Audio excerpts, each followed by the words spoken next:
Chest pain అనేది మీకు only heart వల్లే కాదండి, లంగ్స్లో ప్రాబ్లం ఉన్న ఫ్లోరా కానీ ప్లూరల్ ఎఫ్యూజన్ ఉన్న రావచ్చు, ఆర్ స్టమక్ ఎపిగాస్ట్రిక్ ఏరియాలో రిట్రోస్టెర్నల్ బర్న్ లాగా ఉన్న స్టమక్ వల్ల రావచ్చు, అండ్ ఆబ్వియస్గా హార్ట్ వల్ల రావచ్చు, and skin and soft tissue అంటే బోన్స్ వల్ల కానీ మజిల్స్ వల్ల కూడా రావచ్చు.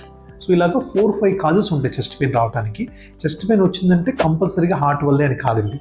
సో మనము ఏం చేయాలి చెస్ట్ పెయిన్ వచ్చినప్పుడు? సో మెయిన్గా మీరు అబ్జర్వ్ చేయాల్సింది పీరియాడిసిటీ, అంటే ఫ్రీక్వెంట్గా వచ్చి తగ్గుతుందా ఆర్ కంటిన్యూస్గా ఉంటుందా. జనరల్గా హార్ట్ రిలేటెడ్ పెయిన్స్ అన్నీ కంటిన్యూస్గా నాన్ స్టాప్గా ఉండవు. ఇది ఒక సింపుల్ క్లూ ఒకటి.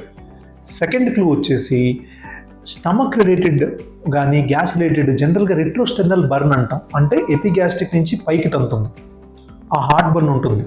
అండ్ ఫుడ్ తర్వాత కానీ స్పైసీ మసాలా అప్పుడు ఎక్కువగా ఉండి తర్వాత తగ్గుతుంది. ఇది మనము రీజనబుల్గా స్టమక్ వల్లనే వస్తుంది, హార్ట్ వల్ల కాదు అని చూసుకోవచ్చు, కానీ 100% కాదు. సో ఈ మినిమల్ క్లూస్ వల్ల మనం డిఫరెన్షియేట్ చేయొచ్చు, కానీ ఒకే క్లూ తీసుకొని అన్నిటికీ కారణాలకి డిఫరెన్షియేషన్ చేయలేం. సో పర్సిస్టెంట్గా చెస్ట్ పెయిన్ వస్తే it is better to consult a doctor. Google చేయకండి, చాట్ జీపీటీని అడగండి, మెయిన్గా డాక్టర్ని కన్సల్ట్ చేయండి. నమస్తే.